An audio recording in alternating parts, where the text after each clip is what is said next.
Shalom, shalom, shalom a todos. Le habla David Moshe Otero de los Caminos de Israel. Estamos en el Pirkei Avot, capítulo 2, en la Mishnah 16. ¿Qué es la libertad? Pero no tienes derecho a apartarte de ella. Uno de los bienes más grandes por los que luchan los hombres es la libertad. Como vemos por todo el mundo y aún aquí, que habíamos de perder nuestra libertad por ciertas tendencias políticas que arrastran la humanidad a una esclavitud social. ¿Qué se entiende generalmente por libertad? Sino la capacidad de hacer lo que quiere sin depender de la voluntad ajena. Pero entonces, ¿quién puede vanagloriarse de ser libre? Solo los soberanos con poder absoluto, o tal vez también un Robinson Crusoe, habitante solitario de una isla desierta. En realidad tampoco estos hombres son libres, excepto en raras ocasiones. El monarca absoluto pocas veces puede actuar a su antojo. El monarca absoluto pocas veces puede actuar a su antojo y las costumbres y la tradición ponen límites a su voluntad. En cuanto al hombre condenado al aislamiento, se ve obligado a privarse de muchas cosas a pesar suyo. El principio de la libertad sirvió de la base al nacimiento y la infancia de todos los pueblos civilizados, pero en cuanto a que alcanzaron ciertos niveles de desarrollo, estos pueblos sustituyeron el imperativo de la libertad por otro principio más fácil de aplicar, el de la dominación o avasallamiento de unos ciudadanos por otros, y así fueron evolucionados desde el apogeo hasta la decadencia. Eso lo vemos, por ejemplo, en países como Cuba, que cuando uno se gradúa de algún oficio o si está en el militar, emplean a estas personas como esclavos de Cuba y entonces se lo venden en precios de oferta a los otros países. Esto se ha visto muchas veces en tales gobiernos donde las personas son tomadas como esclavos del régimen y lo venden a otros países por 5,000 y entonces ese dinero le paga al régimen por el uso de tal persona. El principio de la libertad sirvió de la base del nacimiento a la infancia y todos los pueblos civilizados, pero en cuanto alcanzaron ciertos niveles de desarrollo, estos pueblos sustituyeron al imperativo de la libertad por otros principios más fáciles y de aplicar a la dominación y avasallamiento. Para Israel sucedió la inversa. En los inicios de su historia, Israel fue esclavo en Egipto.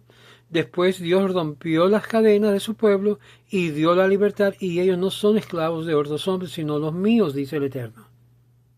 El árbol de la libertad a la sombra de la cual nos educan es la Torá. Ellos nos proporcionan la libertad auténtica, la que siempre podemos reconquistar, aunque la hayamos perdido momentáneamente. En ella reside el secreto de la sobrevivencia de Israel.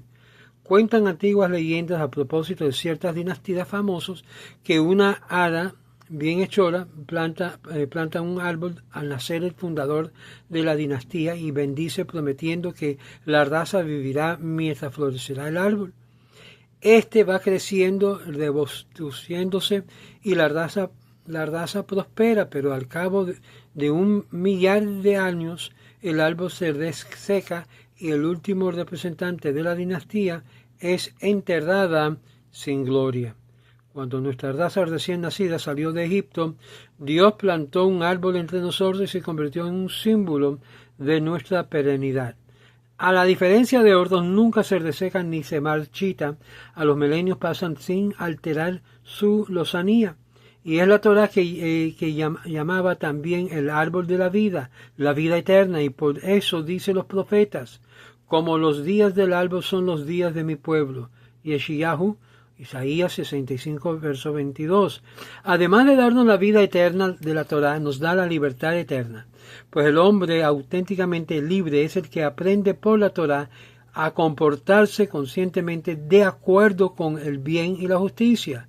aunque hayas estudiado y Dios en su bondad haya recompensado tus esfuerzos, permitiéndote alcanzar un alto grado de realización, no creas, sin embargo, que puedes dormirte sobre tus laureles. Nunca conseguirás la libertad de sustraerte a la Torá. Existen dos clases de obreros. Uno, se les contrata para trabajar durante un periodo de tiempo determinado y los otros se les paga al destajo. Y al finalizar el periodo de tiempo convenido, los primeros quedan despedidos.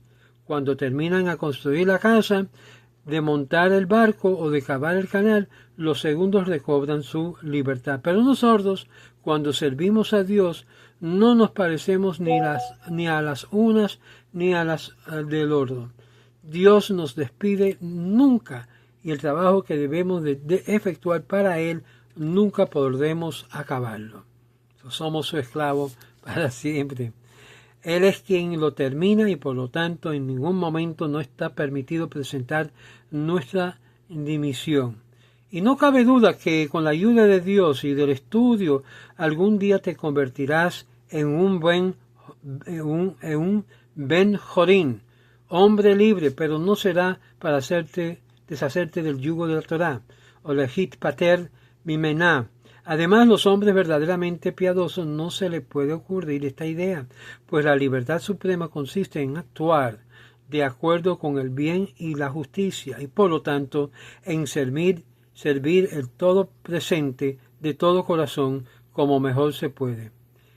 Él que pretenda sustraerse a esta obligación dejará ser libre, pues no tardará el ser esclavo de sus pasiones y de sus caprichos y de sus inclinaciones.